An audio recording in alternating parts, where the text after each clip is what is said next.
네. 존 오웬 목사님은 신앙의 깊이에 대하여 세 가지 정도로 이렇게 나누어서 이야기를 하십니다. 첫 번째는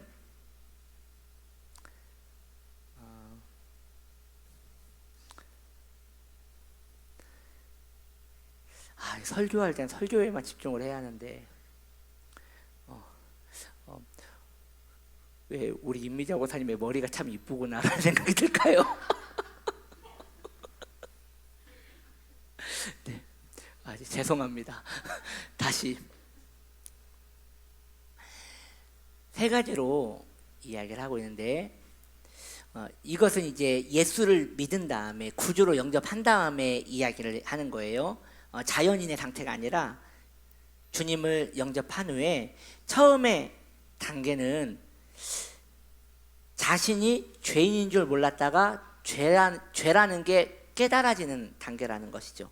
그래서 그때는 영적인 침체가 막 일어나는 거예요. 나 같은 자가 어떻게 구원을 받는단 말인가? 하나님이 나를 구원하셨다고 하지만 내가 어찌 구원을 받을 수 있단 말인가? 즉 구원받은 사람으로서 내 삶에 너무나 이질감이 일어난다는 것이죠. 그것 때문에 고통하는 시간이 있다는 것이에요. 그리고 두 번째, 거기서 더 나아가면 어떤 과정이 있냐면 율법을 사랑하는 단계에 이른다는 거죠. 그래서 하나님의 말씀을, 주님을 사랑함으로 더 순종하고 싶은 마음이 들어서 하나님의 말씀에 자기를 더 의지하는 시간을 가지는 단계에 이르는 것이고요. 마지막 세 번째 단계로 존 오웬 목사님 뭐라고 말하느냐, 굳이 안 해도 될 거룩의 단계까지 간다는 거예요. 그러니까 남이 근접하지 못할 거룩의 단계까지 사모하게 된다는 거예요. 그러한 단계를 왜 사모하느냐? 인생의 의미를 못 느끼기 때문에. 그래서 신앙의 깊이 속으로 들어가면 인생이 너무 허무해서 이제는 이 허무한 세상에 자기의 가치를 두기 싫어서 이제는 예수님만 쫓아야겠다라고 하면서 극심한 거룩의 단계를 사모하게 된다는 거예요. 그래서 존 오웬 목사님은 결국 성도가 가야 할 방향이 그 방향이 아니겠는가. 그래서 주님으로 만족하지 않고서는 이 땅에 만족이 없다는 걸 뻔히 아는데, 그러면 이제는 주님으로만 만족하려고 더 극심하게 주의 은혜로 자기를 몰아넣는 단계에 이르른다는 것이죠. 그것은 구원과 관계가 없는 거예요. 내가 좋아서 하는 것이에요. 그런데 제가 목회를 하면서 늘 느끼는 것이, 늘 이게 저의 트라우마고 저의 실수고 늘 저의 넘어짐이에요. 저는 성도님들이 극심한 거룩에 들어가도록 제가 그냥 밀어버리는 거예요. 안 가려고 하시는 분을 떠밀어버리는 거예요. 이렇게 신앙생활에서는 세상에 소망이 없다고, 더 주님을 따라가자고, 그래서 더 간섭하고 더 시간을 뺏고 더 은혜 속에 밀어버리는 거죠. 그것을 열의 아홉은 반가워하지 않으세요? 저는 그게 이해가 안 됐던 거예요. 아니, 가고 싶은데 못 가는 사람을 밀어서 갈 수 있도록 도와주는데 고마워해야지 왜 이렇게 성가셔하고 힘들어하실까라고 생각했는데, 제가 존 오웬 목사님 그 책을 읽으면서 알았어요. 이것은 누가 밀어서 하는 게 아니라 자원하는 마음이 있어야 돼요. 자원하는 마음을 가진 자가 이제는 세상의 소망이 끊어졌음을 인정하고, 이제는 주님께서 이끄시는 대로만 살고 싶다. 그것 말고는 소망이 없다. 근데 내 힘이 너무 연약하구나. 날 도울 자가 없을까라고 했을 때, 그때 태목사를 찾아오는 거죠. 목사님, 전갈과 채찍으로 저를 이끄시옵소서. 그러면 저는 한 손에는 전갈, 한 손은 채찍, 더 가셔야 합니다 하면서 더 믿음으로 밀어붙일 수 있는 분이 있는데, 그런 분이 많지 않더라는 것이죠. 여러분, 굳이 저에게 의뢰를 안 하셔도 상관은 없어요. 그러나 결국 궁극적인 신앙의 끝은 그것이라는 것이죠. 그래서 더 경건하게, 더 주님 안에서 만족을 누릴 수 없을까라는 생각을 한다는 것이죠. 오늘도 우리 교회에 베이스를 치시는 우리 의성 형제님과 오늘 좀 늦게 오셨거든요. 그래서 급하게 그래도 좀 뭘 먹어야 할 것 같아서 같이 햄버거를 먹었어요. 햄버거를 먹는데 음료가 이제 콜라가 있잖아요. 콜라를 형제님이 딱 누르는 거예요. 제가 형제님한테 말했습니다. 주를 위하여 제로 콜라로 바꿀 수는 없냐. 그래서 헌신을 해라. 당신의 몸이 당신 거냐. 이제 예수님의 것 아니냐. 그러면 콜라보다는 제로 콜라로 이제 헌신을 해라 해서 약속을 받았습니다. 아멘. 예, 했어요. 그래서 이제는 그래서 제가 말았어요. 근데 다른 햄버거 집을 갔는데 거기에는 제로 콜라가 없다. 그러면 어떻게 하겠느냐. 그때는 또 타협하고 콜라를 먹겠느냐. 그래서 제가 사이다를 먹으라고 했습니다. 그래서 이제는 형제님은 이제 콜라를 십자가에 못 박고 세상을 등지고 이제 자기 헌신을 하자. 예, 이렇게 저랑 서원을 했습니다. 이 서원을 어길 시에는 여기까지 하겠습니다. 그렇죠.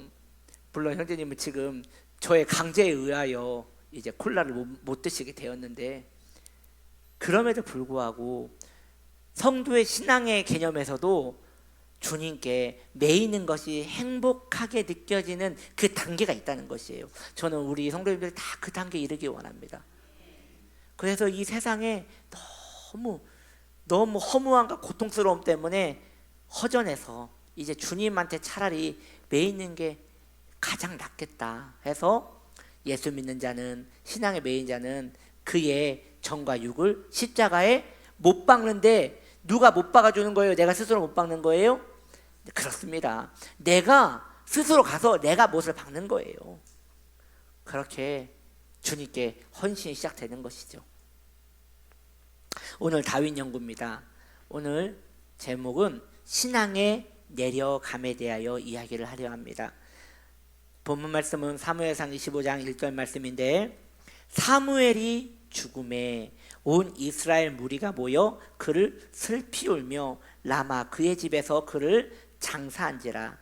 다윗이 일어나 바람 광야로 내려가니라. 오늘 본문에 보면 사무엘이 죽습니다. 신앙의 영웅이죠. 정말 한 시대에 이스라엘을 영적으로 끌어주었던 우리 조용기 목사님 같은 분이었죠. 우리 사무엘이 이렇게 홀로 백성들의 존경 가운데 죽어야 할 이 사람이 그냥 홀로 시골에 혼자 살다가 죽습니다. 백성들은 그들의 왕을 세우고 싶어서 사무엘을 버렸습니다. 여러분, 백성들이 왜 자기들의 왕을 세우려고 했습니까? 왜냐하면 예전에는 적군이 오면 하나님께 기도를 했어요. 그러면 하나님께서 벼락을 치든 땅을 갈라지게 하든 그렇게 적을 물리쳐 주셨거든요. 그것을 하기가 싫은 거예요. 적들이 몰려오는데 그것에 대하여 기도와 신앙의 힘으로만 그것을 무찌른다고 생각하니까 너무 불안한 거예요. 왜냐? 여러분 잘 들어보세요. 적들이 몰려올 때 기도로 그들을 쫓아내려면 기도하는 자들이 하나님과 관계가 바라야 하지 않겠어요? 하나님과 관계가 좋아야 하잖아요. 그러니까 기도를 해서 쫓아내기에 그 앞서 하나님과 바른 관계를 맺으며 살아야 하기 때문에 죄를 못 짓는 거예요. 죄를 못 짓는 그 삶이 너무 싫은 것이죠. 그러니 언제 적이 올지 모르니까 자신들은 거룩하게 살아야 하는 것이에요. 그 삶이 너무 지치고 힘든 거예요. 그래서 기도하지 않고도 적을 막을 수 있는 방법이 무엇이냐? 다른 이방 나라를 보니까 왕을 세워가지고 왕이 대신 싸워주더라는 것이죠. 그래서 그 전에는 사무엘이 왕이었습니다. 사사였지요. 그래서 사무엘이 적이 몰려오면 여러분 기도합시다. 근데 기도했는데 아무 일도 일어나지 않아. 그럼 사무엘이 그때부터 설교를 하는 것입니다. 여러분 죄 지었습니까? 하나님을 멀리 떠났습니까? 그러면 또 죄 지었으니까 꼼짝 못하고 슬퍼하고, 그러면 하나님께 은혜 주셔가지고 또 저걸 물질러주고, 어떻게 그렇게 매번 살아요? 어떻게 그렇게 거룩하게 매번 살아요? 그러니 이제는 그런 삶을 살지 않고 왕이 우리가 기도 안 해도 알아서 싸워줬으면 하는 마음에 사무엘을 백성들이 쫓아냅니다. 그런데 명분이 없는 거예요. 사무엘을 쫓아내야 하는데 명분이 없는 거예요. 우리가 죄 짓고 싶으니 사사여 떠나가십시오 라고 말하기가 민망하잖아요. 그러니 뭐라고 해요? 사무엘에게 두 아들이 있었는데 그 두 아들의 허물을 들추어 사무엘을 쫓아내는 것입니다. 정욕적인 삶은 더 나은 것을 찾으려 할 때 은혜를 제거합니다. 여러분, 은혜가 가득할 때는 허물이 덮어집니다. 그러나 은혜가 떠나갈 때는 정욕이 앞섬으로 은혜 안에서 허물을 캡니다. 그래서 여러분, 교회 안에 은혜가 떨어지면 허물이 보이기 시작합니다. 교회 안에 은혜가 충만하면 덮고 갈 수 있는 것이에요. 저는 우리 교회가, 우리 사랑하는 몸된 교회 치유나무 교회가 은혜가 가득하여 허물을 덮는 은혜가 있기를 예수님의 이름으로 축복합니다. 백성들은 왕을 얻었어요. 그런데 생각하던 왕이 아니었던 거예요. 전쟁은 싸워주는데 왕이 폭주로 인하여 계속 다윗을 죽이러 다니고, 백성들은 지킬 생각도 안 하고 본인의 야욕만 채우는 그러한 왕을 볼 때 백성들은 다시 사무엘 때가 좋았다. 그때는 참 좋았는데, 그때는 세금도 안 걷고, 그때는 내 자녀가 징집되지도 않고 참 좋았는데 하면서 사무엘을 그리워하는 거예요. 그러나 이미 늦었어요. 왕의 힘이 강하여 사무엘을 다시 부를 수도 없는 거예요. 왕의 눈치 때문에. 여기서 사무엘이 언급이 되면 정치적인 배경으로 말미암아 죽임을 당하는 거예요. 왕이 얼마나 정치적인 권력에 야욕에 사로잡힌 사람인지 백성들은 다 알아요. 자기 사위도 죽이려고 했던 사람인데 사무엘을 세우려고 했던 사람들은 다 죽지 않겠어요? 제사장도 다 죽였는데 사무엘을 세우려고 했던 사람들은 다 죽임을 당하는 것이에요. 그래서 아무도 사무엘을 원했으나 사무엘을 요구하지는 못하는 것이에요. 이처럼 여러분, 떠나간 은혜는 정욕의 힘이 강하여 다시 찾지 못하는 것입니다. 그래서 우리 안에 정욕이 왕노릇하지 못하도록 철저하게 십자가에 못 박아야 하는 이유는, 정욕이 한번 힘을 가지면 그 힘을 잃지 않기 위하여 진을 짓고 거기에서 왕노릇하기 때문에 포로가 되기 때문인 것입니다. 사울은 사무엘의 죽음을 문상기 위해 잠시 성을 비웁니다. 형식적인 것이겠지요. 다윗은 이렇게 나라가 시끄러운 틈을 타서 사울의 눈을 피해 바람광야로 내려갑니다. 참 여기서 좀 안타까운 부분이 있어요. 다윗이 사울에게 은혜를 입은 사람이잖아요. 사울이 죽었을 때, 사무엘이 죽었을 때 다윗이 그 어떤 것을 했다는 제스처가 없어요. 울었다거나, 문상을 못 가겠죠. 사울이 온다는 소리를 들었으니까 거기는 무서워서 못 가겠죠. 그러나 그것 때문에 기도를 했다거나 그것 때문에 슬피 울었다거나 그런 생각을 못하고, 다윗이 말이죠, 잠시 왕이 자기에게 시선이 멈춘 것을 알고 자기 살 길을 찾으러 갔다는 것이에요. 이처럼 하나님의 은혜가 떠나가면 인간은 자기만 알게 돼요. 자기만. 마찬가지예요. 여러분, 내 안에 은혜가 있는지 없는지 그걸 어떻게 알면 되냐면, 내가 다른 이의 영혼을 걱정하면 내 영혼은 은혜가 있는 것이에요. 그런데 나만 생각하고 있다면 지금 나에게서 은혜가 많이 멀어졌음을 생각하면 되는 것입니다. 다윗은 그 틈을 타서 바람 광야로 내려갑니다.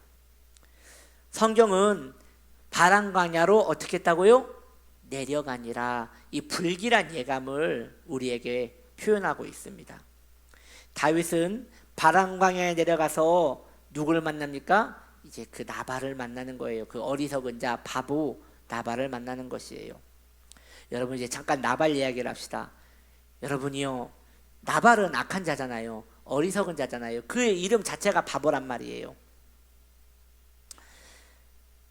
나발이 누구의 후손인지 아십니까? 갈렙의 후손입니다. 참 놀랍지 않아요? 이스라엘의 영웅 갈렙의 후손에 나발 같은 자가 끼어 있다는 게 참으로 그 원통한 일이죠. 여러분, 신앙에 자연스러운 대이음은 없는 것입니다. 가문이 좋으니까 그 신앙의 가문에서 좋은 사람이 또 나오겠지? 그런 건 없는 것이에요. 여러분, 이 조나단 에드워드 목사님의 평전을 보면 그 집안이 굉장히 좋은 집안이거든요. 할아버지도 그 마을에 영적인 영향력을 굉장히 많이 비추는 사람이었고, 그의 아버지도 그런 신령한 지도자였어요. 거기에서 조나단 에드워드 목사님이 나온 거예요. 우리는 볼 때 정말 뼈대 있는 집안이라서 이렇게 명문 가문이라서 좋은 사람이 나오는구나 라고 하지만 그렇지 않아요. 그 집에서 자녀들을 훈련하는 걸 보면 굉장히 혹독하게 훈련합니다. 신앙의 대이음은 처절한 신앙교육으로만 가능한 거예요. 오늘날 시대하고는 맞지 않지만 그 옛날 청교도들의 신앙은요, 자녀들의 신앙을 위하여 모든 걸 다 걸었습니다. 그래서 자녀들이 예수를 믿지 않고 거듭나지 않아서 멸망당할까 봐 그 자녀들을 혹독하게 훈련시켰어요. 그렇기 때문에 그들은 그 신앙 안에서 벗어날 수가 없었어요.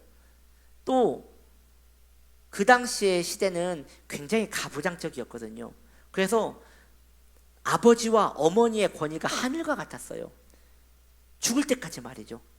아버지와 어머니의 말에 거절하고 거부한다는 것은 거의 죽음을 의미했어요. 그래서 보면 조나단 에드워드 목사님이 나중에 그 책에서 보면요, 본인이 다른 곳에서 목회를 하고 싶은 거예요. 그런데 아버지가 편지를 써요. 조나단 에드워드 목사님한테 그 아버지가 편지를 써요. 뭐라고 쓰느냐? 거기는 안 된다. 그 한마디 썼어요. 안 가요. 왜? 아버지의 말씀은 하나님의 말씀이라고 생각을 했기 때문에, 어린 시절부터 그렇게 혹독하게 훈련을 하기 때문에 그 아버지의 율법에 딱 매이는 거예요. 그렇기 때문에 아버지가 돌아가신 후에도 에드워드 목사님도 그 자녀를 또 혹독하게 키우는 거예요. 그런 신앙의 대이음이 처절하게 아주 신앙으로 강경하게 키웠기 때문에 그게 가능한 것이죠. 네, 말해서 뭐 하겠습니까? 오늘날에는 자녀들이 부모 알기를 너무나 무시하고 멸시하고 우습게 봅니다. 여러분 왜 그런지 아십니까? 패역한 시대이기 때문인 거예요. 패역한 시대이기 때문에. 이것은 무엇을 말하는 줄 아십니까? 신앙을 가진 부모의 말을 듣지 않는 자녀는 멸망당할 수밖에 없다는 걸 말하는 거예요. 그래서 오늘날은 그렇게 처절하게 신앙을 강요하면 세상에 아동학대라고 합니다. 진짜 학대는 무엇인 줄 아십니까? 자녀들이 자유의지를 가지고 이제 세상으로 막 나가 죄를 짓다가 지옥에 가는 것이 더 비참한 상황인 것이지, 그게 학대지. 그 육신을 오냐오냐 키워내는 것이 진정한 학대는 아니라는 것이죠. 여러분 보십시오. 갈렙의 후손에 나발 같은 자가 있습니다. 오늘날 신앙의 교육이 너무나 강조되지 않습니다. 이건 너무나 슬픈 이 조국의 교회의 큰 슬픔입니다. 또 그렇게도 못할 거예요. 예. 지금 그게 너무 어려워요. 그래서 여러분 정말 눈물로 기도하는 것 외에는 답이 없는 시대가 지금 이 시대가 된 것이에요. 나발은 선조의 신앙의 부요는 버려버리고 정욕적인 부요만 가득한 사람이 되었습니다. 다윗은요, 양털 깎는 날에 의도적으로 나발에게 접근합니다. 양털 깎는 날은 잔칫날이죠. 여러분 기억나시죠? 압살롬 사건. 압살롬이 다윗을 초청하잖아요. 제가 오늘 양털 깎는 날인데 아버지 오시라고. 이게 뭐냐, 잔칫날이거든요. 큰 수익을 얻는 날이거든요. 그렇기 때문에 이스라엘의 그 고대 근동에 양털을 깎는 날은 그날은 축제날인 거예요. 그래서 나발도 그날이 축제날이었기 때문에 기분 좋은 날이었는데 다윗이 그날 온 것이에요. 다윗은 나발에게 자신이 종들이 양털을 깎을 때 그들의 울타리가 되었노라고 자신을 증거합니다. 사무엘상 25장 6절에 다윗이 하는 말이에요. 나발에게 그 부하게 사는 자에게 이르기를 너는 평강하라. 다윗이 그의 군사를 보내면서 그렇게 인사를 합니다. 다윗은 부하 10명을 보냅니다. 왜 한 명만 보내야 될 것을 10명을 보냈을까요? 기선제압이죠. 그러니까 이미 다윗의 이런 행동이 매우 자연인스러웠다는 것을 우리가 염두에 둬야 하는 것이고, 그리고 그 부하게 사는 자에게라고 먼저 인사를 했다는 것은 다윗이 이미 눈이 어두워져 나발이 부하게 보였다는 것입니다. 여러분, 다윗이 누구입니까? 하나님의 은혜가 충만했던 사람입니다. 그러면 그는 육신의 부유함을 멸시할 수 있었던 사람이어야 돼요. 근데 지금 너무 힘들고 너무 배고프니까 나발의 부요가 너무나 크게 보이는 것입니다. 성도의 눈은 하늘의 부요를 보았기에 세상의 부에서 자유해야 하는 것입니다. 이것이 우리의 노력으로 되는 것이 아니라 내가 십자가에 못 박혔을 때 일어나는 일이라는 것이죠. 여러분, 우리는 이 일에 머물러야 하는 것입니다. 다윗은 보십시오. 나발에게 과하게 아부를 합니다. 뭐라고 아부를 하십니까? 뭐라고 다윗은 아부를 합니까? 부하게 사는 자에게 이르기를. 그러니까 당신은 부자지 않습니까? 이렇게 나발을 부추겨 세우는 것이에요. 그리고 또 뭐라고 합니까?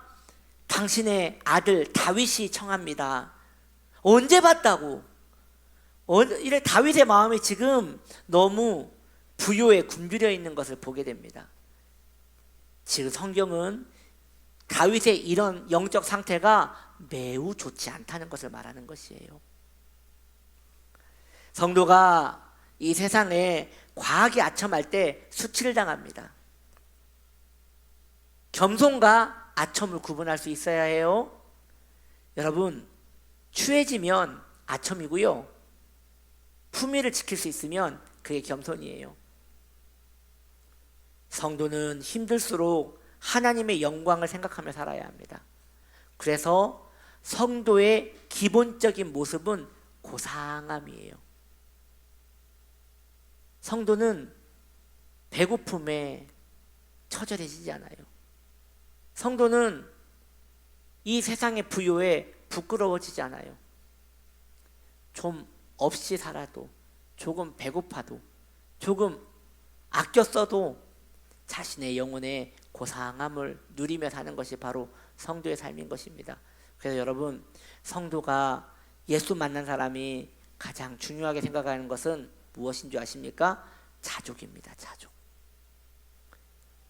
있는 요로 만족하며 신앙 있는 것으로 만족하고 그 외의 모든 에너지는 신앙에 몰빵하는 거예요. 거기에 마음을 돌려서 계속 부요와 더 잘 삶에 마음을 계속 뺏기면 그것은 곰팡이와 같아서 우리를 갉아먹는 것이에요. 우리의 영혼을 계속 삭히는 것이에요. 인간의 도움에 모든 것을 걸면 하나님을 잃어버리게 되어 있는 것입니다. 다윗은 나발에게 도움을 구할 때도 하나님께 구하듯이 구했어야 했습니다. 여러분, 성도도 누군가에게 도움을 구할 때가 있어요. 그때 여러분 이걸 좀 기억하셔야 돼요. 도움을 구할 때 하나님께 구하듯이 구하세요. 무슨 말이냐? 간절하게 구하라는 게 아니라 도움을 요청하세요. 그런데 그가 거절을 하면 하나님이 하지 말라나 보다 하면서 마음을 속히 접을 수 있어야 돼요. 거기에 수치감을 느낀다는 것 자체가 개인의 감정이 들어갔다는 거잖아요. 하나님이 아니라고 하시나 보다 하고 끊고 성도의 품위를 지킬 수 있어야 돼요. 그렇군요. 알겠습니다. 다른 방법이 있겠지요. 그렇게 자신의 길을, 자신의 신앙의 길을 고수하며 가야 하는 것이에요. 오늘날 신앙인의 가장 큰 문제는 자녀 교육이에요. 자녀를 신앙으로 길러내지 못해요. 이게 가장 큰 문제고요. 두 번째로 신앙인들의 가장 큰 문제는 너무 쉽게 타협을 해요. 그래서 영성이 사라지는 것이에요. 그 영성이 사라짐으로 자신의 영혼마저도 지키기가 어렵게 된 것이죠. 그렇게 되면 오늘 이 다윗처럼 그의 신앙은 내리막길로 갈 수밖에 없는 것입니다. 그러면 신자라 할지라도 불신자와 같은 삶을 살게 되는 것이에요. 사랑하는 성도님들이요, 신앙의 고상함을 기르십시오. 여러분들에게 신앙의 품위가 드러나기를 축복합니다. 그래서 제가 생각한 게 두 가지인데요. 이따시만한 십자가 목걸이를 만들어서 여러분 목에 이렇게 걸어드리면 굉장히 고상하지 않을까. 또 우리 그 갱년기에 고생하시는 우리 권사님들을 위해서 십자가 그림이 그려져 있는 부채 큰 걸 줘가지고 고상하게 이러면 좀 고상해지지 않을까 생각을 해봅니다. 여러분, 고상함이라는 것은 이런 외면적인 것이 아니라 그 어떤 상황에서도 마음의 고요함을 평정하는 거예요. 우울함과 고요함을 구분할 수 있어야 돼요. 우울함은 환경을 이기지 못해서 눌려진 거예요. 그래서 자신의 마음의 쾌활함을 잃어버리는 거예요. 고상함은 이 환경을 본인이 눌러서 하나님을 보고 내 마음의 평강을 찾은 것이에요. 여러분들은 우울하십니까? 고상하십니까? 오늘 기도하실 때 하나님, 내가 이제 고상한 주의 백성 되게 해달라고 자신의 마음을 정하는 복된 성도님 되시기를 바랍니다.